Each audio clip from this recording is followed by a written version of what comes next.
ஓம் சாந்தி. எல்லோரும் சந்தோஷமாக இருக்கிறீங்களா? பழைய ஏற்பாடு,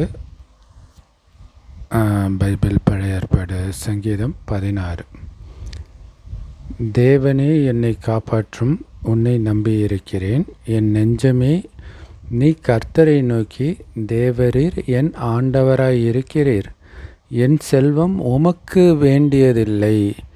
பூமியிலுள்ள பரிசுத்தவான்களுக்கும் நான் என் முழு பிரியத்தையும் வைத்திருக்கிற மகாத்மாக்களுக்கும் அது வேண்டியதாய் இருக்கிறது என்று சொன்னாய் அப்படின்னு வருது. ஸோ இதோடைய உண்மையான அர்த்தம் என்ன அப்படின்னா, ஸோ கடவுளுக்கு எதுவுமே தேவை கிடையாது, எதுவும் பெறுவதும் இல்லை பெறப்படுவதும் இல்லை அப்படின்னு குரானில் கூட இருக்கும். அவர் எதையும் அனுபவிக்காதவர், அபோக்தா அப்படின்னு இந்து மதத்தில் சொல்லுவாங்க. அப்போ நீங்கள் இதெல்லாம் முதல்ல எப்போ நடக்குது அப்படிங்கிறத தெரிஞ்சுக்கணும். இங்கே இதில் ஒரு கதை வடிவத்தில் கொடுத்திருந்தாலும் இது உண்மையில் ஒரு நேரத்தில் கடவுளே இந்த பூமிக்கு வந்தபொழுது நடந்த விஷயம். ஸோ அவர் எப்போ வர்றார் அப்படின்னா, இந்த 5000 வருட காலச்சக்கரத்தை கல்பனும் ஒவ்வொரு கல்பத்திலும் இறுதியில் வர்றார்.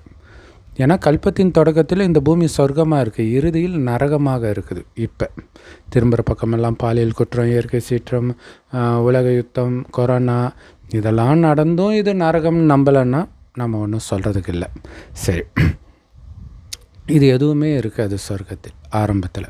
ஸோ அந்த மாதிரி உலகம் மீண்டும் வரப்போகுது. இதே பாரத பூமி தான் சொர்க்கமாக இருந்தது, அங்கே வாழ்ந்தவர்களை தான் இந்துக்கள் கோயில் கட்டி கும்பிட்றோம். அப்படி இருந்ததே நாம தானே நம்மளை ஞாபகப்படுத்துறதுக்கு தான் வரார். ஒரு வயோதிகர் உடலில் வரார். அந்த வயோதிகருக்கு பிரம்மான்னு பேர் வைக்கிறார். அவர் வாய் வழியாக இந்த ஞானத்தை கேட்குறவங்க பிரம்மகுமார் குமாரிகள். அந்த ஞானத்தை தான் முரளின்னு சொல்லுவோம். எல்லா பிரம்மகுமாரிகள் ராஜயோக தியான நிலையத்திலும் முற்றிலும் இலவசமாக கிடைக்குது. யூடியூப் வெப்சைட்ஸில் இருக்குது. அதோட லிங்க்கெல்லாம் நம்மளுடைய வாட்ஸ்அப் சேனலில் போடுவோம். வாட்ஸ்அப் சேனல் லிங்க் இந்த டிஸ்கிரிப்ஷனில் இருக்குது, வீடியோ கீழே. ஸோ அவசியம் ஜாயின் பண்ணுங்கள். ஸோ இப்போ இறைவன் அந்த முரளியில் சொல்கிற வார்த்தைகள் இது. உங்ககிட்ட காசு வாங்கி நான் என்ன பண்ண போகிறேன்? எனக்கு உடம்பே கிடையாது, நான் என்ன அனுபவிக்க போகிறேன்? அப்போ நீங்கள் கொடுக்குற காசு சேவைக்கு பயன்படுகிறது. அடுத்தது இதுக்காகவே சரண்டர் ஆகி பிரதர்ஸ் சிஸ்டர்ஸ்லாம் இருப்பாங்க. ஸோ அவர்களுக்காக இன்னொன்று குழந்தைங்களும் வருஷத்துக்கு ஒரு தடவை போய் பார்த்துட்டு வருவோம். ராஜஸ்தானில் மதுபன் அபுமலையில் இருக்குது. ஸோ அப்போ குழந்தைங்களாம் வந்தால் தங்கணும். அதுக்கு பில்டிங் கட்டுறதுக்கு தான் அது யூஸ் ஆகுது அப்படின்னு அர்த்தம். அது உங்களுக்கு தான் யூஸ் ஆகுது, எனக்கு கிடையாது. அப்படி இருக்கும்போது ஏன் பரிசுத்தவான்களுக்கு தான் அது தேவைன்னு சொல்கிறார் அப்படின்னா, கடவுள் சொல்கிறார் உலகத்திலேயே ரொம்ப தூய்மையானவர்கள் பிரம்மகுமாரிகள். ஏன்? இங்கே காமம் இருக்கக்கூடாது. கோபம், பற்று, பேராசை, அகங்காரம், மெயினாக காமம் இல்லாமல் யார் இருக்கிறா? ஏதாவது மதம் இருக்குதா காமம் தப்புன்னு சொல்லுதா? இங்கே இருக்கிறோம். ஸோ அப்படி இருக்கிறவங்க தான் சொர்க்கத்துக்கு போகிறாங்க. சொர்க்கத்தில் இருக்கிறவங்கள தான் கோயில் கட்டி கும்பிட்றோம். எவ்வளோ விதிபூர்வமாக பூஜை நடக்குது. வேறு எந்த மதத்தில் இருக்கக்கூடிய மதஸ்தாபகர்களுக்கு கோயில் வேணால் கட்டலாம், ஆனால் பூஜை பண்ணுறாங்களா? காரணம் அந்த தூய்மைக்கான மரியாதை அது. சரி, அடுத்தது அதனால தான் பரிசுத்தவான்களுக்கு தேவைன்னு சொல்கிறார். அடுத்தது என் முழு பிரியத்தை வைத்திருக்கிற மகாத்மாக்களுக்கு தேவை. ஸோ கடவுளுக்கு பிரியமானவர் யார்? ஞானி குழந்தையே எனக்கு பிரியமான குழந்தை அப்படின்னு கீதையில் கூட இருக்கும். அதோடைய அர்த்தம் என்னென்னா 2 வகையாக பிரிக்கலாம். ஒன்று பக்தி, இன்னொன்று ஞானம். சொர்க்கத்தில் பக்தியும் இருக்காது, ஞானமும் இருக்காது. அங்கே யாரும் சாமியெல்லாம் கும்பிட மாட்டாங்க, ஏன்னா துக்கமே இருக்காது. துக்கம் வரும்போது தானே கடவுளை நினைப்பாங்க. ஸோ நரகத்தில் துக்கம் வரும்போது கோயில் கட்டுறாங்க, மதம், வேதங்கள் எல்லாமே வருது. ஸோ அது எல்லாமே பிரிவினை. இல்லை நீ சரியில்லை, நான் சரியில்லை, இன்றைக்கி உலகமே மதத்தினால் அழியிறத பார்க்குறோம். ஸோ இது எல்லாமே பக்தி. இறுதியில் இறைவன் ஞானம் கொடுக்குறார் சொர்க்கத்துக்கு போகிறதுக்கு. பக்தி நரகத்தை இன்னும் மோசமாக நரகம் ஆக்கிறதுக்காக கொடுக்கப்படுறது தான் பக்தி. இந்த நரகத்துலேருந்து தப்பிச்சு மதங்களற்ற அந்த சொர்க்கத்துக்கு அழைச்சிட்டு போகிறது தான் ஞானம். அந்த ஞானத்தை இறைவன் தான் கொடுக்கிறார். அந்த ஞானத்தை எடுக்கிற குழந்தைங்க தான் ஞானி குழந்தைகள். அவங்க தான் எனக்கு மிக பிரியமானவர்கள். அவர்களுக்குத்தான் வேண்டியதாக இருக்கிறது. அப்படின்னு என்ன அர்த்தம்? நமக்கே தேவை அப்படிங்கிறார். குழந்தைங்களுக்கு தான் தேவை, எனக்கு தேவையில்லைன்னு சொன்னாய் அப்படின்னு அர்த்தம். ஆனால் இது நீங்கள் பைபிளில் பார்த்தீங்கன்னா எங்கேயுமே இருக்காது. இது என்ன, இது ஒன்றுமே புரியலையே, சும்மா அப்படியே படிச்சுட்டு போயிடுவாங்க. நீங்கள் போய் பாருங்களாம், இதை சங்கீதம் 15 அப்படி நீங்கள் எந்த மொழியில் வேணாலும் பாருங்கள், அப்படியே சும்மா படிச்சுட்டு போவாங்க, அவ்வளோதான். சரி, ஏன்னா இறைவன்கிட்ட நேரடியாக ஞானம் எடுக்கிறவங்களுக்கு மட்டும்தான் பைபிள், குரான், ராமாயணம், மகாபாரதம் எல்லாத்துக்கும் விளக்கம் சொல்ல முடியும். ஏன்னா சாரம் அங்கே இருக்குது, இதெல்லாம் விஸ்தாரம், அவ்வளோதான். அந்நிய தேவனை நாடி பின்பற்றுகிறவர்களுக்கு வேதனை பெருகும். அவர்கள் செலுத்துகிற இரத்த பான பலிகளை நான் செலுத்த மாட்டேன். அவர்கள் நாமங்களை என் உதடுகளினால் உச்சரிக்கவும் மாட்டேன். இது ஒரு மத துவேஷம் பண்ணுற மாதிரி இருக்குது இல்லையா? கிறிஸ்தவ மதத்தை மற்ற மதத்தினர் வெறுக்கிறதுக்கு இது ஒரு முக்கியமான காரணம். ஏன்னா இந்து தெய்வங்கள்லாம் சாத்தான், பிசாசு, இப்படி பாதிரியார்கள் அவங்க மதத்துக்கு வரணும், திரும்பி போயிடக்கூடாது, போயிட்டால் நமக்கு கலெக்ஷன் குறைஞ்சிடும்னு சுயநலத்தில் சொல்கிறது. இன்னொன்று, இதை பைபிளில் படித்தாலும் உங்களுக்கு அப்படி தான் தோணும். சரி, ஆனால் அதுக்கு பின்னாடி உள்ள ரகசியம் இறைவனுடைய ஞானத்தை கேட்டால் தான் தெரியும். இங்கே அந்நிய தேவன் அப்படின்றாங்க. இங்கே தேவன்னா கடவுள் அப்படின்னு பார்த்திங்கன்னா ஒருத்தர் தான். தேவன் வேறு, கடவுள் வேறு, அதை புரிஞ்சுக்கணும். தேவன் அப்படிங்கிறது தேவர்கள், சொர்க்கத்தில் வாழ்பவர்கள்.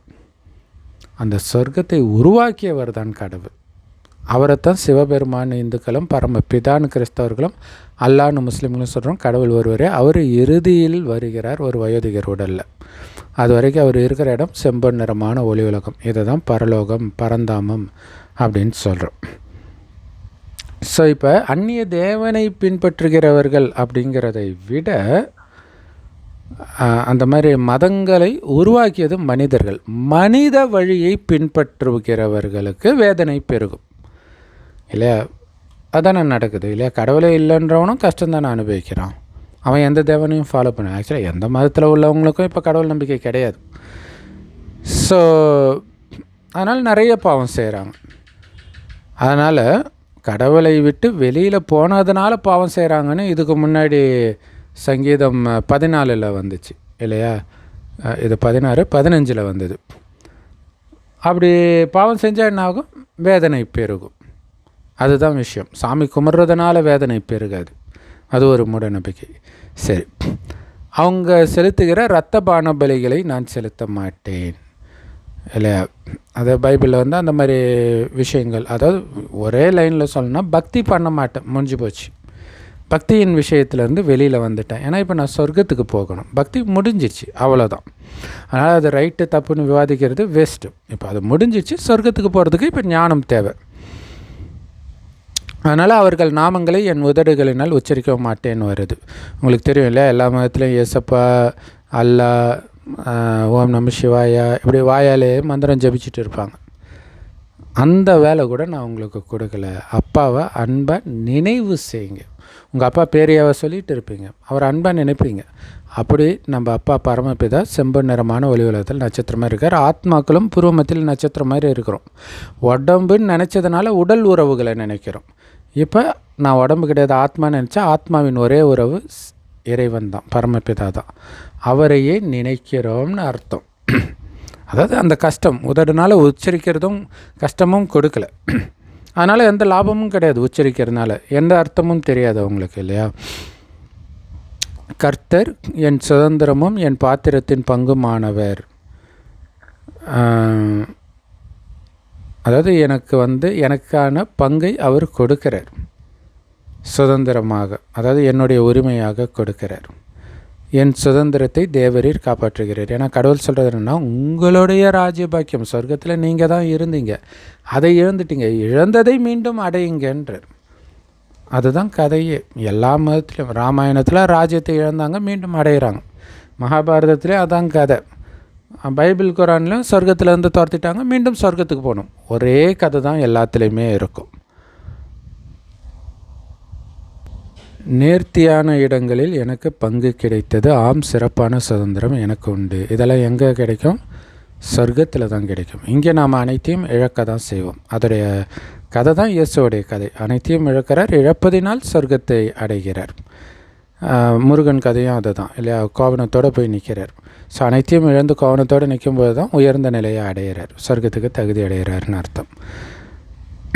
ஸோ இதுதான் சரியான வழி சொர்க்கத்துக்கு போகிறதுக்கு அப்படிங்கிற ஆலோசனை கொடுத்த அந்த கர்த்தரை துதிப்பேன்.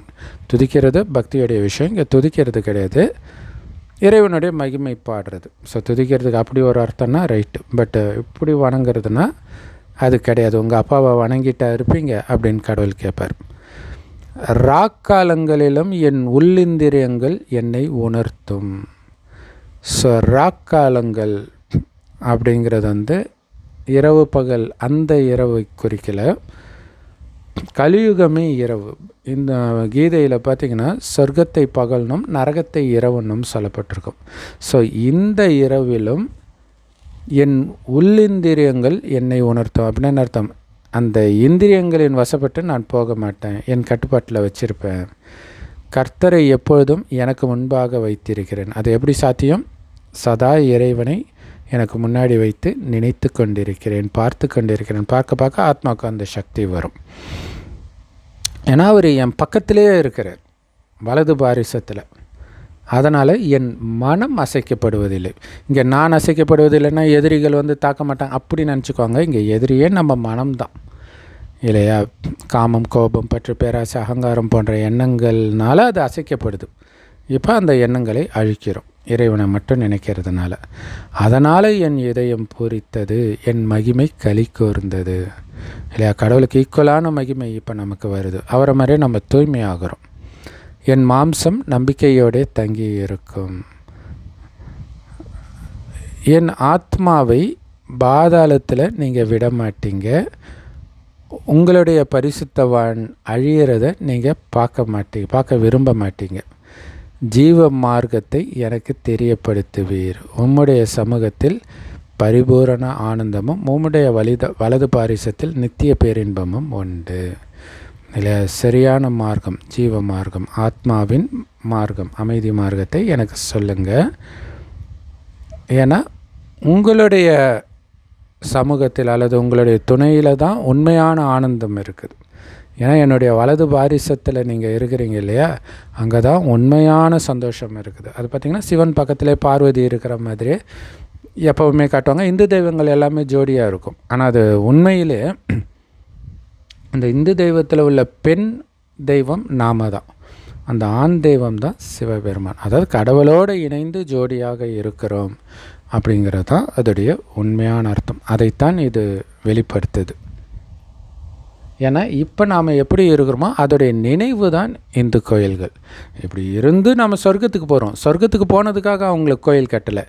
சொர்க்கத்துக்கு போகிறதுக்கு நம்மையும் தகுதிப்படுத்திட்டு மற்றவங்களுக்கும் இந்த ஞானத்தை கொடுத்து தகுதிப்படுத்தக்கூடிய மிகப்பெரிய சேவை செய்கிறோம் பாருங்கள். அதற்கு தான் மகிமை கோயில் கட்டுறாங்க.